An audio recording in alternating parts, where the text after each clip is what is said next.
E eu convido você para abrir a palavra do Senhor no texto de Apocalipse, capítulo 11. Nós que temos tido aí o privilégio de estudarmos o livro de Apocalipse, agora em formato de sermões, né? Já estudamos numa outra feita o estudo bíblico do livro, né? Até aqueles que estão nos acompanhando, se tiver interesse, depois é só procurar aí no canal da igreja, né? No YouTube, o canal da Igreja Presbiteriana Real Aliança. Você vai ter lá uma playlist lá só dos estudos sobre Apocalipse. Acho que, se não me engano, é a vitória do Cordeiro e da sua noiva. Acho que esse é o título que foi dado lá, tá bom? Mas nós que estamos aqui caminhando, né, nos estudos aí, com esses sermões, nós chegamos aqui no capítulo 10 e 11. Já tratamos do capítulo 10, que fala a respeito desse livrinho. E começamos a falar no capítulo 11, semana passada, que fala a respeito dessa vara de medir, que é do versículo 1 até o versículo de número 2. E hoje vamos aprofundar um pouquinho mais aí, do verso 3 em diante, que trata das duas testemunhas. Então eu convido você a acompanhar a leitura que farei. Diz assim a palavra do nosso Deus, Apocalipse 11, a partir do verso 3, tá bom?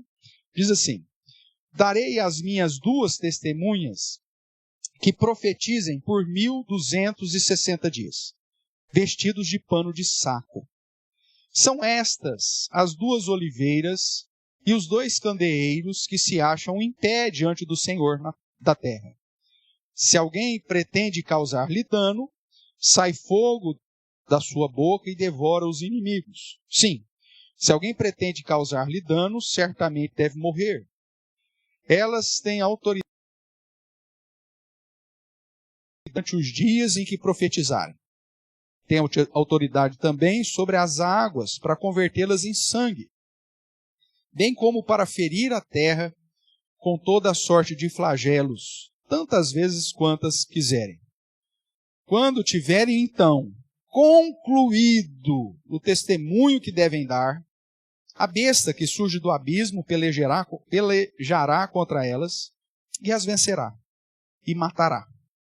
E o seu cadáver ficará estirado na praça da grande cidade, que espiritualmente se chama Sodoma e Egito, onde também o seu Senhor foi crucificado. Então, muitos dentre os povos, tribos, línguas e nações contemplam os cadáveres das duas testemunhas por 3 dias e meio. E não permitem que esses cadáveres sejam sepultados. Os que habitam sobre a terra se alegram por causa deles, realizarão festas, enviarão presentes uns aos outros, porquanto esses dois profetas atormentaram os que moram sobre a terra. Mas, depois de 3 dias e meio, um espírito de vida vindo da parte de Deus neles penetrou, e eles se ergueram sobre os pés. E àqueles que os viram sobreveio grande medo. E as duas testemunhas ouviram grande voz vinda do céu, dizendo-lhes: subi para aqui. E subiram ao céu numa nuvem, e os seus inimigos as contemplaram. Naquela hora, houve grande terremoto, e ruiu a 10ª parte da cidade, e morreram nesse terremoto 7.000 pessoas, ao passo que as outras ficaram sobremodo aterrorizadas, e deram glória ao Deus do céu. Passou o segundo ai, e eis que, sem demora, vem o terceiro ai. Vamos orar mais uma vez? Pai querido, louvado seja o teu santo nome, por estarmos aqui reunidos, prestando culto ao Senhor, nos derramando diante do Senhor, sendo exortados pela tua palavra, vendo que o Senhor é que age, ó Deus, através da tua igreja, não por força, nem por violência ou poder, mas pela ação do teu Santo Espírito, e que nos chamou, ó Deus, para pregar o teu evangelho, para anunciar o poder de Cristo Jesus, mesmo quando, ó Deus, esse mundo se fizer surdo às mensagens, procurando por si só os seus próprios mestres. E nesse sentido, ó Deus, quando nos deparamos com a palavra do Senhor, nós clamamos para que o Senhor abra os nossos ouvidos, que tenhamos de fato ouvidos para ouvir, e que a mensagem do Senhor faça todo sentido em nossa vida, para assim nos fortalecer, nos edificar e nos usar, segundo a tua bondade, para o teu louvor, para a tua glória. Nesse sentido também pedimos, Pai, que o Senhor me use nessa noite, para o teu louvor, e que apesar de mim mesmo, o Senhor use a minha vida para falar o coração dos meus irmãos, o meu próprio coração, para o meu próprio bem, para o bem dos meus irmãos, mas principalmente para a honra e glória do teu santo e bendito nome. É o que oramos em nome de Jesus, o Cordeiro que venceu. Amém. Amém, queridos? Amém. Nós temos trabalhado então aí com Apocalipse, né? E a pergunta que iniciou aí essa sessão, ou esse interlúdio na sessão, que é o capítulo 10, é como que os crentes verdadeiros devem viver enquanto esperam o cumprimento da promessa final. Quando nós olhamos para Apocalipse, só ambientando aqui, você se lembra, o livro que trata das últimas coisas, um livro que não deveria ser selado, porque já estão se cumprindo tudo que está sendo dito. Nós sabemos que o livro de Apocalipse fala das coisas que eram, que é, das coisas que hão de ser, como diz o capítulo 1. Portanto, refere-se ao período desde a primeira vinda de Cristo até a segunda vinda. E nessa palavra, nessa revelação, nós vemos o Senhor Jesus sendo apresentado como o grande protagonista de toda a história, aquele que vence, né, que tem todo o poder, que já inaugurou o seu reino. E ele, então, traz uma palavra, revela. A revelação é do próprio Senhor Jesus, é assim que começa Apocalipse capítulo 1, revelação de Jesus Cristo, dada ao seu anjo, que notifica a João e que escreve. Mas a revelação do próprio Mestre. E ele então se apresenta como esse vitorioso para garantir não só a sua vitória, a sua glória eterna, mas a da sua própria igreja, da sua própria noiva. E aí então ele traz inicialmente na primeira sessão uma palavra específica para essa igreja, para a noiva, para que a igreja fique firme diante das perseguições, diante da apatia espiritual, do desânimo, do esfriamento espiritual e diante também dos perigos das heresias. Nessa segunda sessão, fechando a primeira, começa a segunda sessão, onde ele vai explicar por que ele foi assunto ao céu. Por que Jesus não ficou aqui, já que ele ressuscitou? Então explica por que ele foi assunto ao céu, para inaugurar definitivamente com autoridade no céu e na terra o seu reino, e abrir o livro selado, que ninguém podia nem olhar para ele, e assim colocar em prática tudo aquilo que Deus havia estabelecido antes da fundação do mundo, para o cumprimento do seu plano redentivo. E aí Jesus envia a sua igreja com poder para pregar o evangelho. Afinal de contas, esse evangelho sai vencendo para vencer sempre, mas em contrapartida, em reação ao avanço do evangelho, o avanço do império de Cristo sobre as nações, 3 outros cavaleiros surgem para trazer uma confrontação, trazer uma perseguição sobre a igreja. E aí nós temos a segunda sessão falando dos selos, que são aplicações de privações, perseguições, tribulações, mais especificamente sobre a vida dos crentes. Mas a palavra é, continua firme, segue firme, não desanima, persevera. Está tudo dentro do script, está tudo dentro daquilo que já foi estabelecido. E aí surge uma outra questão. Mas e os crentes que morreram? O que aconteceu com os crentes que morreram? Aí começa a terceira sessão, que sempre trata do mesmo período. São sessões paralelas. Apocalipse não é cronológico, para você identificar do capítulo 1 até o 22 como se fosse uma sequência cronológica. Mas dentro da característica literária apocalíptica judaica é sempre um ciclo. Então ele vai contando, recontando a mesma história, que trata do mesmo período, porém dando ênfase e ensinamentos específicos. Então, na terceira sessão, ele responde: o que está acontecendo com os crentes? E ele diz: olha, vocês vão morrer mesmo. Os cristãos vão ser perseguidos, vão ser martirizados, porque os ímpios, né, virão persegui-los. Só que esses que estão sendo martirizados já estão na presença de Deus. As almas desses já estão diante do trono do Senhor. E aí esses que estão lá diante do Senhor chegam para o próprio Deus e falam: Senhor, até quando, Deus? O Senhor não vai julgar aqueles que nos mataram, aqueles que nos perseguiram? Até quando? E aí é dito para esses irmãos nossos, que já estão lá na presença do Senhor, falou, calma, é preciso duas coisas. Primeiro, que o número dos eleitos se complete. Todos aqueles que Deus separou para a sua própria glória. E segundo, é preciso que o número dos mártires também se complete. Aqueles que Deus já separou para ter a graça de padecer por Cristo. E aí então é explicado que esses ímpios vêm em perseguição à igreja, inclusive martirizando, trazendo privações, uma série de situações, mas em resposta ao clamor da igreja que está sendo perseguida, Deus, como fez com o Egito, com a igreja presente no Egito, né, o povo de Israel presente no Egito, Deus manda pragas sobre o Egito. Hoje, Deus manda trombetas, que são juízos parciais de Deus sobre os ímpios. E aí nós abrimos a terceira sessão que trata das 7 trombetas associadas aos 3 ais.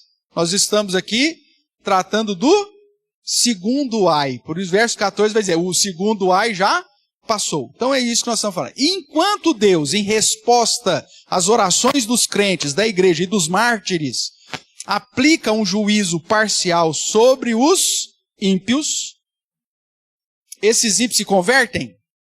Não. Eles ficam cada vez mais irados e cada vez praticando mais impiedade, inclusive contra a igreja do Senhor.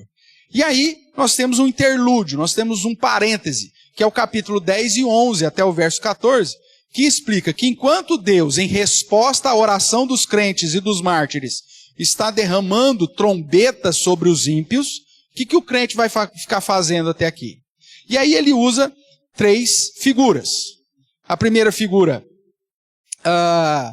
que é a figura do livrinho, está em Apocalipse capítulo 10.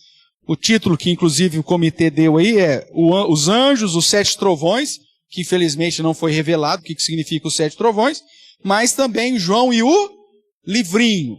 E esse livro, fazendo um paralelo lá com Ezequiel, João tinha que comer desse livro. Seria doce na sua boca, mas seria amargo no seu estômago, mostrando que o Evangelho, ele traz a doçura da salvação, da reconciliação com Deus, mas aqueles que vivem do Evangelho, que servindo ao Senhor, também receberam a graça, como Paulo fala lá em Filipenses, de padecer por Cristo, e a perseguição por ser um verdadeiro cristão traz esse amargor enquanto nós estamos aqui. Então, essa foi a primeira ilustração, o primeiro símbolo apresentado que você, enquanto está esperando a volta de Cristo, e enquanto você está vendo Deus aplicar o juízo parcial sobre os ímpios, você deve se alimentar da palavra, que é o próprio Cristo. Então você tem que devorar as Escrituras, você tem que conhecer a sã doutrina, você tem que conhecer a verdade de Deus, você tem que estar inserido e inteirado de tudo aquilo que Deus já revelou a nós. Tem gente que fica correndo atrás de novas revelações, mas não conhece nem as revelações que já foram dadas. Porque se conhecesse as revelações que já foram dadas, não correriam atrás de novas, porque sabe que tais novas já não existem mais. É falsa. Porque tudo aquilo que Deus já nos revelou está aqui. Tanto que no final de Apocalipse diz, ninguém acrescenta nada e ninguém tira nada. Porque se alguém acrescentar, vai receber flagelo. E quem tirar, vai levar também burdoada e vai te retirar da parte que tem. Então, o que nós precisamos saber sobre tudo, até o final, já nos foi revelado. Deixa eu aproveitar aqui nos nossos slides, só para que visualmente você acompanhe aquilo que eu já falei até aqui. Então nós já vimos que desde a primeira sessão paralela, a igreja, a verdadeira igreja, ela precisava, então, perseverar, cuidar-se para não desanimar na fé, para lutar em defesa da sã doutrina. Além disso, cada crente individualmente, lá em Apocalipse capítulo 6, foi constituído como reino e como sacerdote. Lembra disso? E aqui há um link fantástico com o texto que nós lemos hoje, na nossa liturgia. O presbítero Márcio leu o primeiro texto, foi qual mesmo? Zacarias. O remedinho para Alzheimer está funcionando. Zacarias, capítulo 4, ótimo. E lá está falando de 2 oliveiras, de um candelabro, lembra disso? Que é justamente um dos símbolos que nós vamos ver aqui.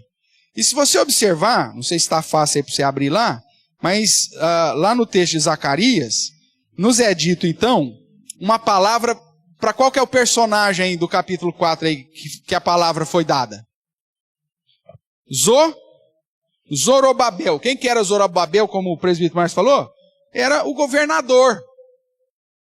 Tá? Era o governador. E antes, se você observar aí no capítulo 3, quando trata da quarta visão, o título aí já te ajuda para você facilitar, ou o verso primeiro também, está falando a respeito de qual personagem? O sacerdote Josué, tá? Que não tem nada a ver com o outro lado do passado. Então nós temos aqui a figura no capítulo 4 dessas 2 oliveiras, e aí um versículo que nós não lemos, porque a ênfase era a ideia de que Deus é quem age através das 2 oliveiras, não é por força, não é por poder, não é por violência, mas é pela ação do Espírito. Mas lá no verso 13, ou melhor, no 12, né, do capítulo 4, ele diz assim: tornando a falhar-lhe, perguntei, quem são aqueles 2 raminhos de oliveira que estão junto aos 2 tubos de ouro, que vertem de si azeite dourado? E ele respondeu, não sabe o que é isso? Eu disse, não, meu senhor. E aí o 14 diz, então, ele disse, são os 2 ungidos que assistem junto ao Senhor de toda a terra. Ou quem são os 2 ungidos? Josué, sumo sacerdote, Zorobabel, o governador. Você vai pegar essa mesma linguagem aqui e vai encontrar em Apocalipse capítulo 11. As 2 oliveiras, que ele acrescenta dizendo que são as 2 testemunhas, ou os 2 ungidos, porque aqui o termo é hebraico, lá o termo é grego, a tradução lá foi testemunhas, porque o foco é o testemunho de Cristo, aqui é o serviço a Deus, por isso ungido. Mas lá ele nos dá um detalhe a mais, que essas 2 testemunhas são 2 oliveiras, e são ao mesmo tempo 2... o Alzheimer está fácil, mas não está difícil mesmo. Velo, volta lá para Apocalipse. Volta lá.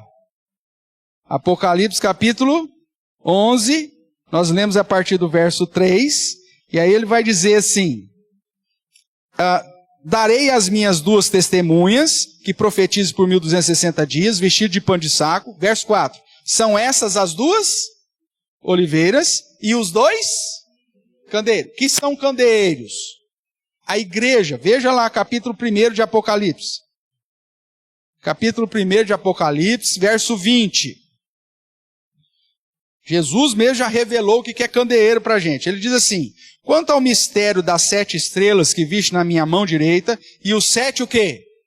Candeeiros de ouro. As 7 estrelas são os mensageiros, os pastores, os anjos das 7 igrejas. E os 7 candeeiros são o quê? Tá, logo, falar em 2 testemunhas, ou 2 ungidos, falar em 2 oliveiras e falar em 2 candeeiros, nós estamos falando do quê? Da igreja. Está aí ainda em Apocalipse capítulo 1, verso 6. E nos constituiu o quê? Reino e sacerdotes para o seu Deus e Pai, a ele a glória pelo domínio dos séculos, séculos, amém. Reino, Zorobabel. Sacerdote, Josué. É a mesma coisa. Só que Zacarias profetiza olhando para o futuro.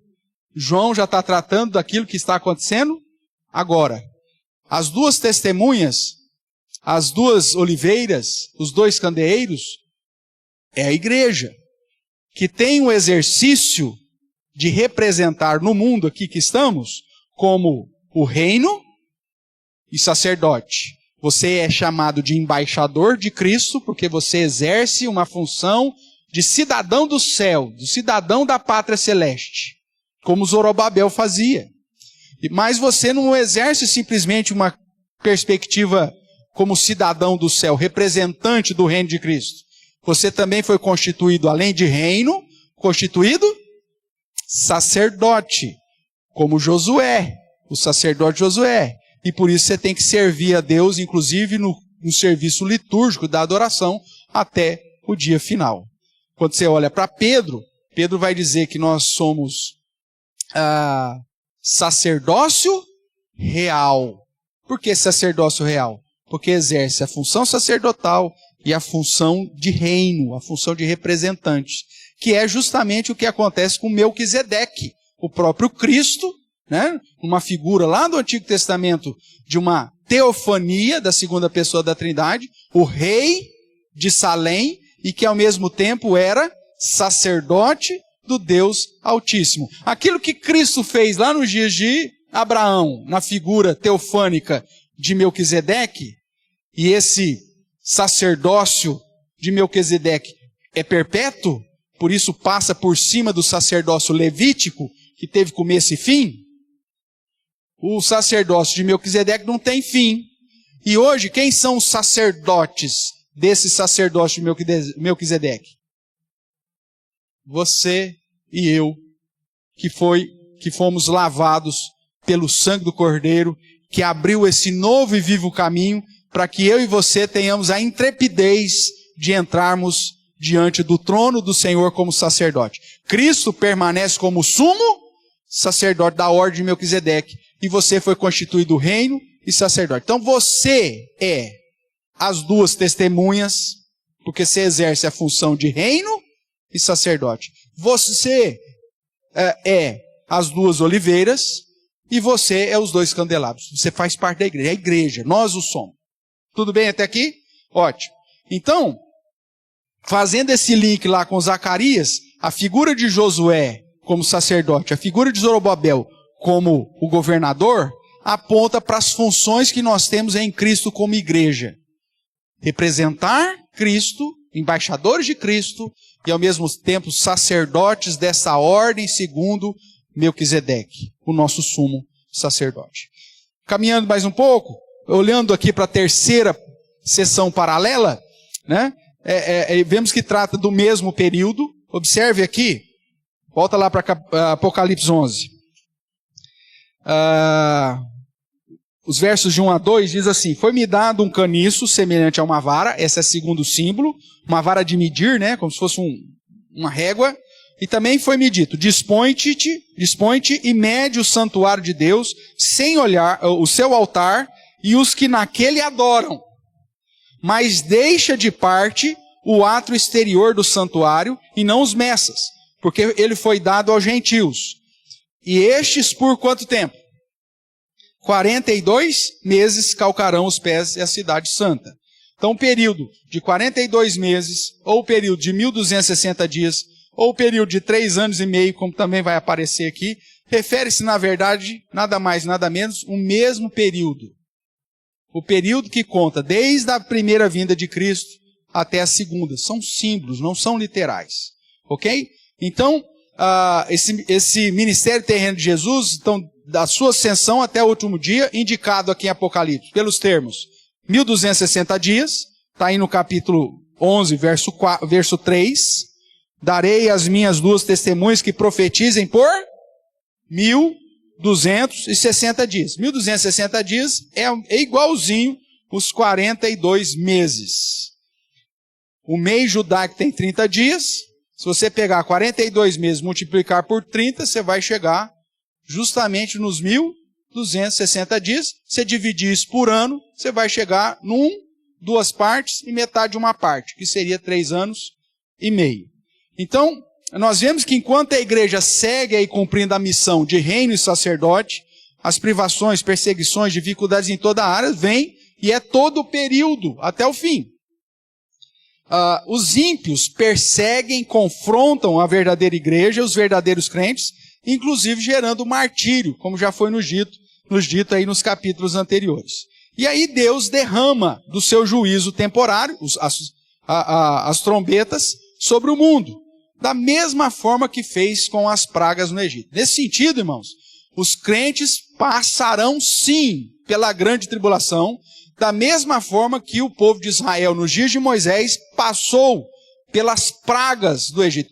Deus não tirou o povo de Israel do Egito para depois derramar as pragas.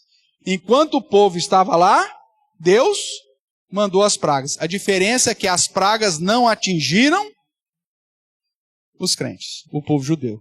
da mesma forma que as trombetas não nos atingirá. O que nos atinge são os selos, que são dificuldades, de privações, de lutas, de fenômenos naturais, da mesma forma. Só que quando isso acontece sobre o crente, pela visão de Apocalipse, seria uma aplicação dos selos. E quando acontece sobre o ímpio, a aplicação das trombetas, porque trombeta é juízo de Deus. Tudo bem até aqui? Ótimo. Vamos caminhar mais um pouquinho. Nesse contexto, então, o capítulo 10 e 11 apresenta esse parênteses, esse interlúdio, entre a sexta trombeta e a sétima, que só vai começar aí a tratar no verso 15. Veja como começa o verso 15 do capítulo 11. O sétimo anjo tocou a trombeta, a última, a sétima. Então nós estamos aqui no período entre a sexta e a sétima trombeta. Como eu te disse, não é literal, porque tudo isso está junto e misturado. Tá bom? As 6 trombetas que já foram tocadas estão acontecendo a todo instante. E isso é justamente para relembrar os crentes que Deus está no controle e espera que vivamos de um modo digno da nossa vocação. Relembrando aqui rapidamente, então, 3 símbolos são apresentados: o livrinho, o caniço de medir, essa vara de medir, e as 2 oliveiras, ou os 2 candeeiros, ou as 2 testemunhas que apontam para a igreja, como já definimos. Desse modo, irmãos, nós começamos a trabalhar aí recentemente, com o tema as responsabilidades dos crentes enquanto o fim não vem, enquanto Jesus não volta. O que a gente tem que fazer? Olhando para a primeira figura, que era comer do livrinho, nós vimos que a primeira responsabilidade nossa é ter uma vida completa em Cristo.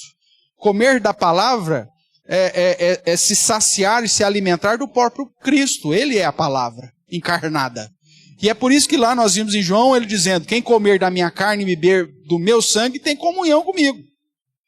Então, enquanto Cristo não volta, você como crente, você tem que se alimentar da verdade, da palavra, devorar a Bíblia, toda a revelação que Deus deu, para que essa de fato esteja fazendo parte da sua essência. Isso nós já estudamos capítulo 10. Não vou voltar aqui, depois você procura lá. Segunda símbolo é esse caniço de medir, que era para medir todo o templo. Não, somente o altar. Meça só o altar e aqueles que nele servem, que trata de uma vida de serviço e de adoração. Não basta estar na igreja, irmãos. Não basta ser membro da igreja. Esse segundo símbolo diz que não vai ser medida a igreja inteira, mas só vai ser medido o altar e aqueles que nele adoram. Você precisa ter uma vida de serviço e de adoração. Se você é um verdadeiro crente, passou pelo novo nascimento, você não está, como eu falei recentemente, você não está aqui assistindo a banda passar. Você é a banda, meu Deus do céu. É você que tem que tocar esse negócio. É você que tem que servir. É você que tem que glorificar. É você que tem que atuar. Você não está aqui para assistir o culto. Você vem para prestar o culto. Afinal de contas, você foi constituído sacerdote. Só existem funções diferentes, obviamente, mas todos estamos aqui para adorar. As pessoas vão fazer a crítica do culto. O culto não foi bom. Isso não foi bom porque você não adorou direito, miserável. Porque você é o sacerdote. Você foi constituído reino e sacerdote. Esse mundo está difícil, A gente tenta evangelizar. Olha, você foi constituído reino. Você foi constituído representante de Cristo. Se esse mundo está ruim, boa parte dele é culpa nossa. Que não estamos brilhando diante dos homens para que esses vejam as nossas boas obras e glorifiquem o nosso Pai que está no céu. Responsabilidade minha. É disso que trata a medição da vida do serviço. Se você não for, você vai ser pesado, medido, contado. E se você não foi achado suficiente, meu amigo, se você não estiver no altar, se você estiver só no átrio, você vai ser deixado de fora. É isso que o texto está dizendo.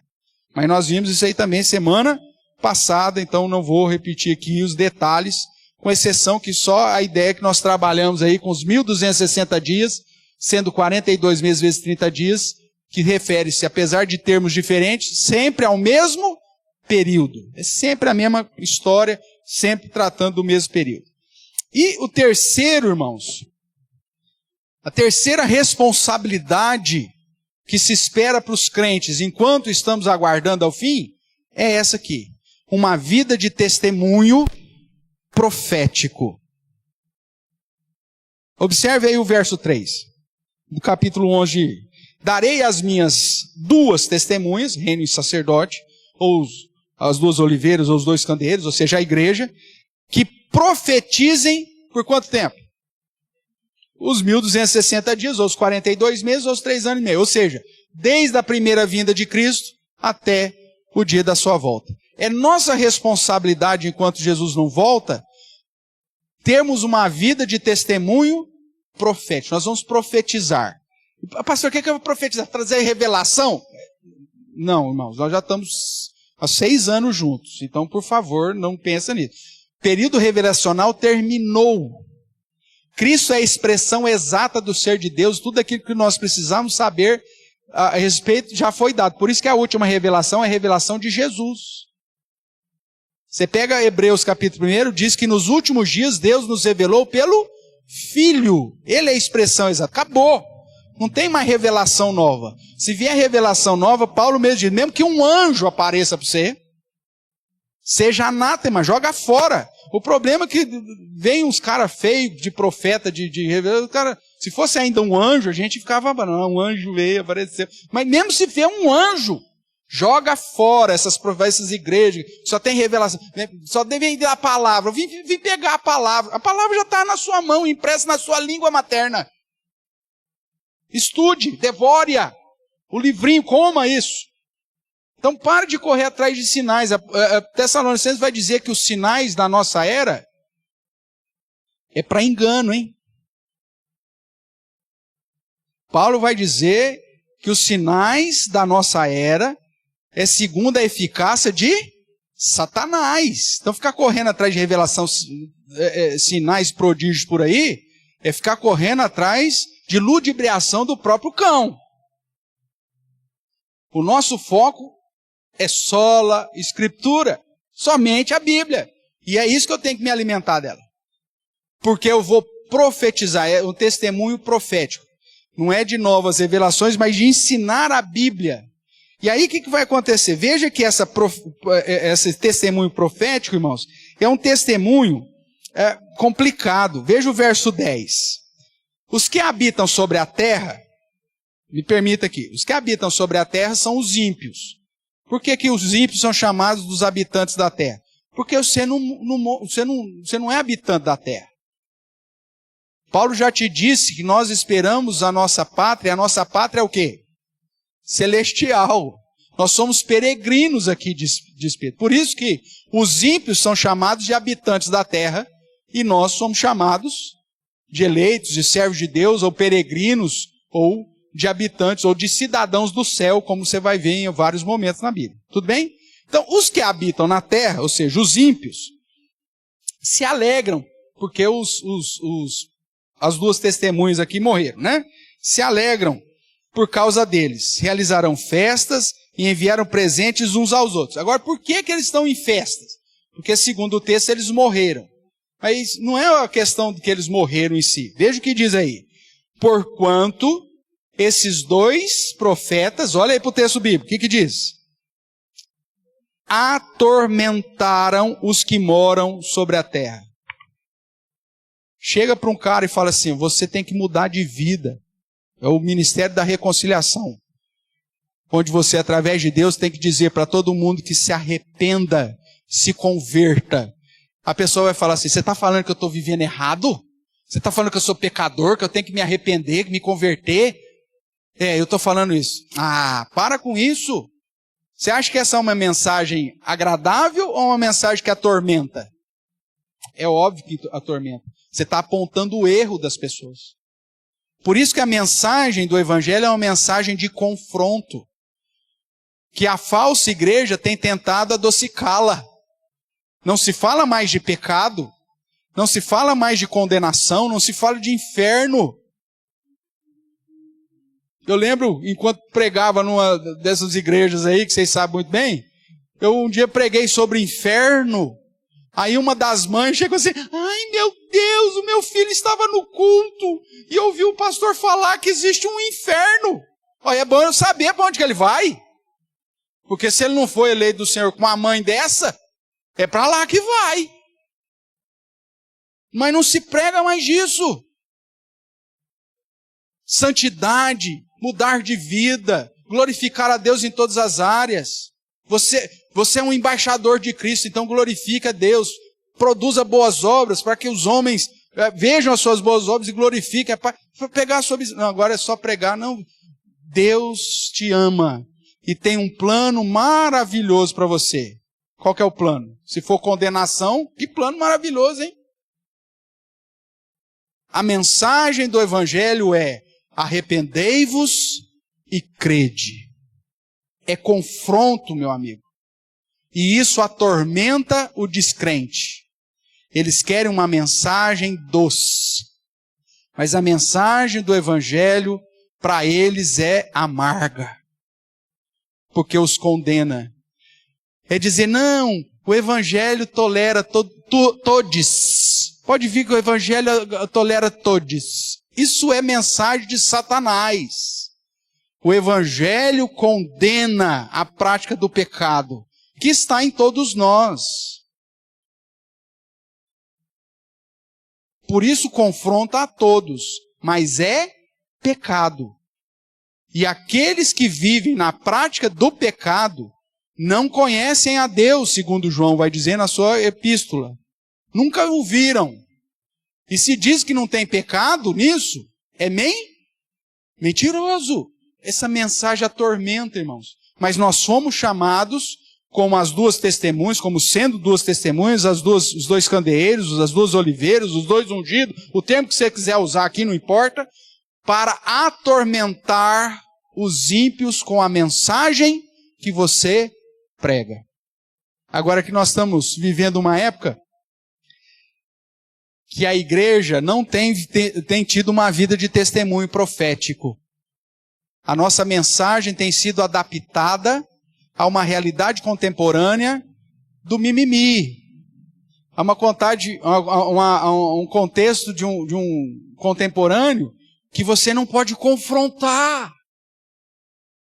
Você não pode dizer que isso é pecado. Isso é feio, não pode falar isso para as pessoas. É a opção dela. Você tem que respeitar. E a igreja tem abraçado esse negócio, porque a igreja quer números. A igreja contemporânea, ou esse ajuntamento que se chama igreja, quer números. Mas a verdadeira igreja, ela quer o quê? Discípulos. Pessoas que foram lavadas no sangue do Cordeiro e que têm a plena noção de que foram constituídas como reino e sacerdote para viver uma vida de serviço ao Senhor, amando a Deus acima de todas as coisas, e por amar a Deus, estar ciente de que quando assume um compromisso com Cristo, serão perseguidos.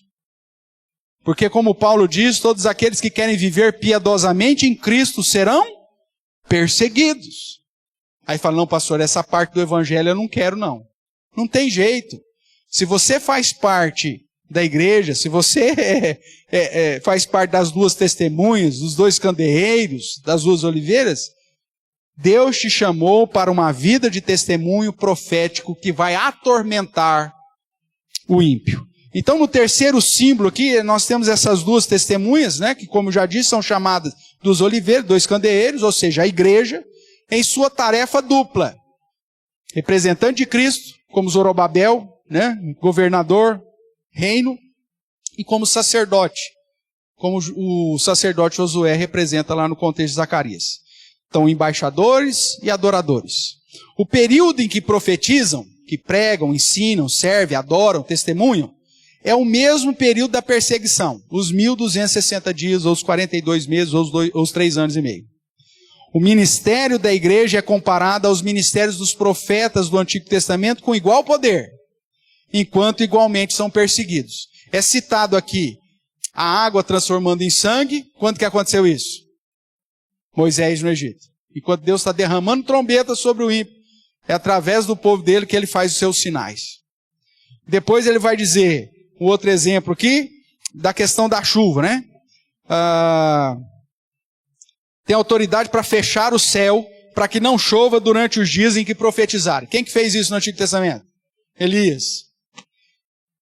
Por que ele usa essas expressões que aconteceram no Antigo Testamento, dizendo que a igreja tem esse mesmo poder? Porque é única, é a mesma igreja. Jesus não tem duas noivas, é uma só. O Israel do Antigo Testamento é a igreja do Novo Testamento. Paulo faz, inspirado pelo Espírito Santo, faz um simbolismo aqui fantástico. Ele diz, Deus plantou uma oliveira. É uma só oliveira. Só que Deus quebrou alguns galhos dessa oliveira. E enxertou de oliveira brava, dos gentios, nessa oliveira. Não são duas oliveiras, é uma só que foi enxertada. Oliveira é símbolo de igreja. Como nós falamos hoje pela manhã, figueira, povo de Israel específico, Jerusalém, até os descrentes. Agora, oliveira é sempre símbolo do todo, da igreja. Hoje, constituída de ramos da oliveira original, judeus convertidos a Cristo, mas também de ramos de oliveira brava, que são os gentios, eu e você. Se você não é judeu, eu e você fazemos parte dessa mesma oliveira. Então, como duas testemunhas, como parte da igreja, nós temos a mesma ação de poder que a igreja do Antigo Testamento ou a congregação do deserto tiveram.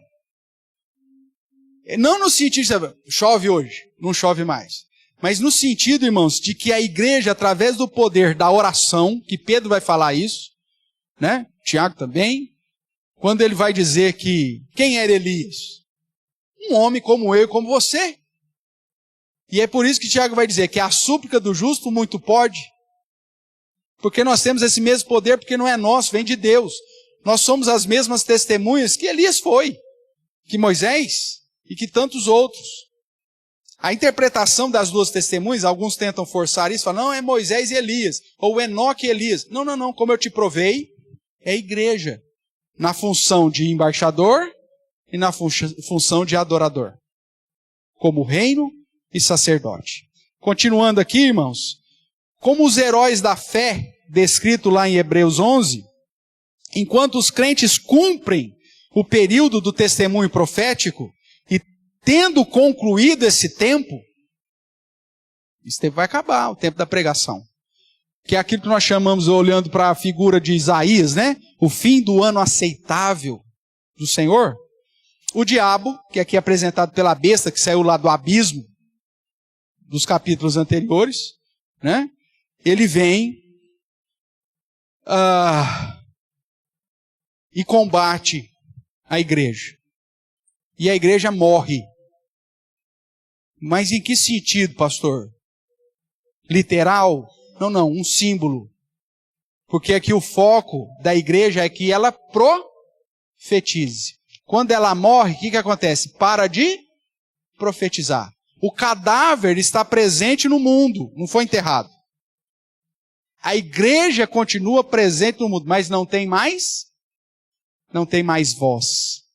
Houve um tempo, irmãos, que a igreja falava e todo mundo ouvia o que a igreja falava. Desde o iluminismo, quando a ciência passou a ser o Deus da humanidade, o que a igreja fala já não vale mais nada. A voz profética começou a diminuir, desde o iluminismo. E agora, na pós-modernidade, acabou.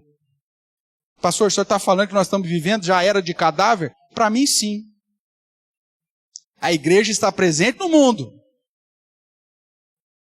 Só que ela não tem mais voz. E é por isso que os ímpios, os moradores da terra, se alegram. Irmãos, quando a igreja tinha a voz ativa na sociedade, quando, naquelas épocas onde a igreja tinha a voz ativa na sociedade, você ia ter uma parada gay. Quando a igreja tinha ainda o poder de profetizar, você ia ter uma passeata, uma parada pró-aborto. Nunca!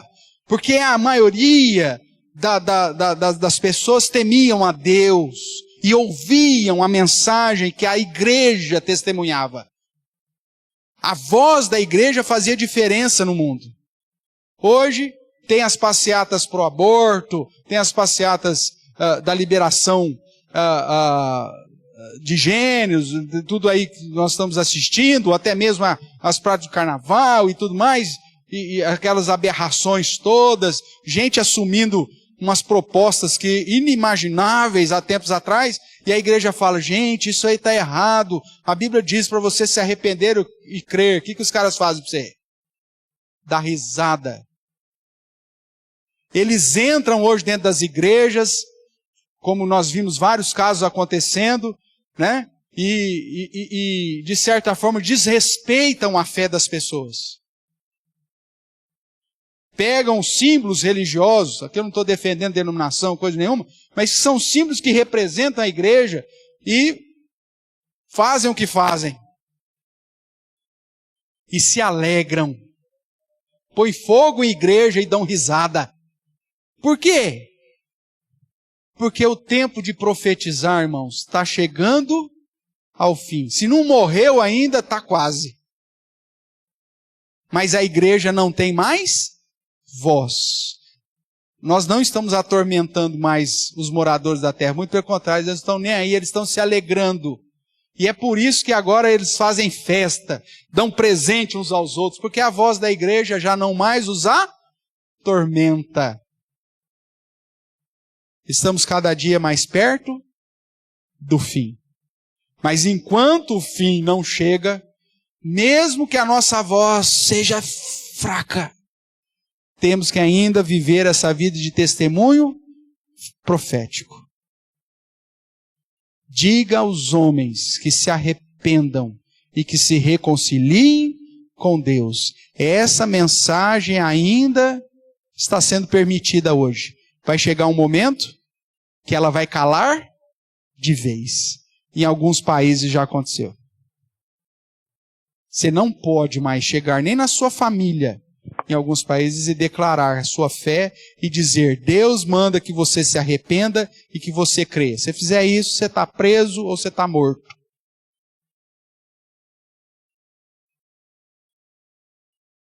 Estamos aqui, irmãos, pertinho, para a morte definitiva, como é descrito no Apocalipse 11. Então aproveita o tempinho que resta ainda para testemunhar a respeito do Senhor. Então nós vemos, irmãos, que como os heróis da fé, né?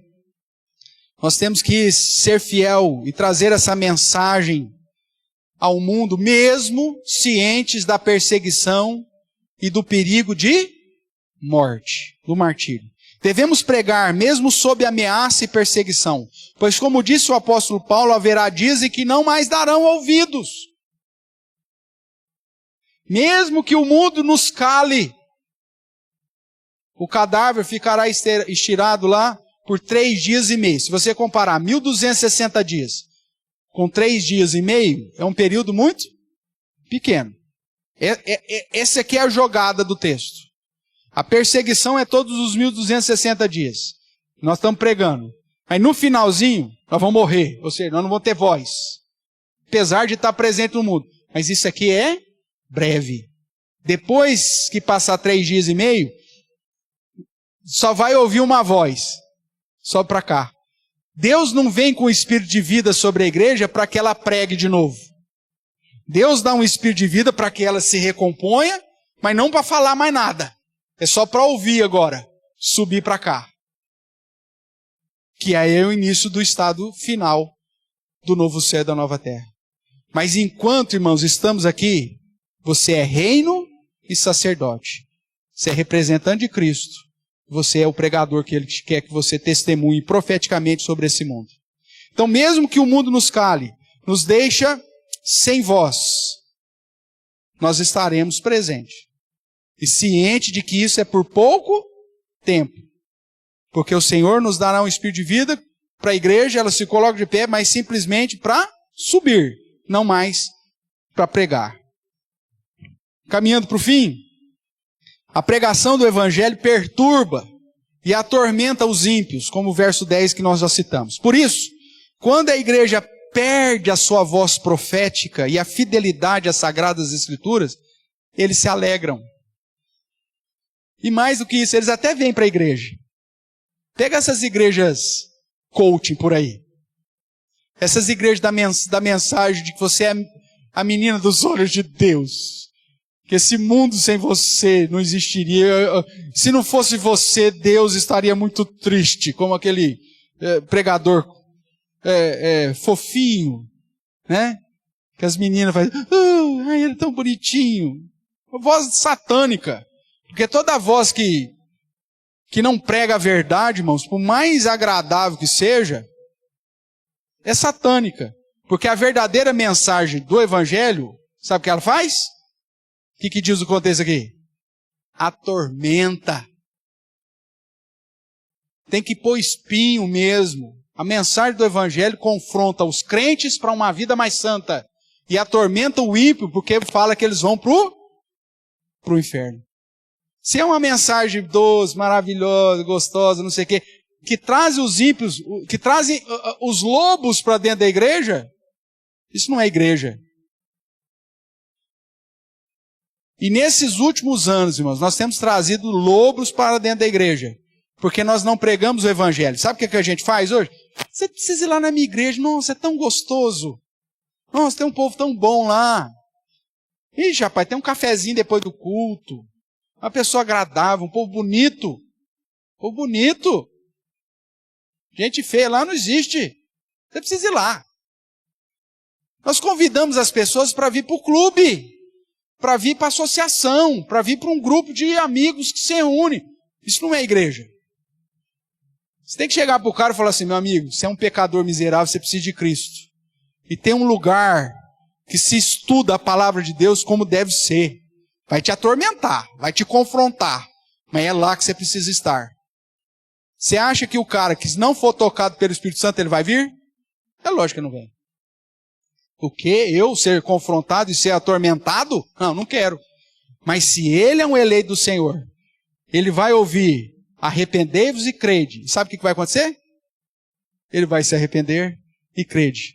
Porque quem dá arrependimento para a vida é o próprio Deus. E quem dá a fé salvadora é o próprio Deus. E ele vai se prostrar. E você pode descer o sarrafo nele aqui e ele vai dizer, é verdade, pastor, eu preciso melhorar. Agora, se você desce o sarrafo no lobo, aí ele sai reclamando, uivando, soltando os cachorros. Mas por quê? Porque é lobo, velho.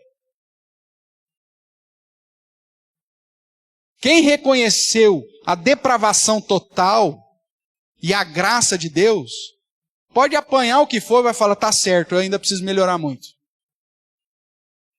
Mas o lobo não aguenta. Se você dá uma cajadada no lobo, ele te avança. Ele te mira e vem te confrontar. Agora a ovelha verdadeira não.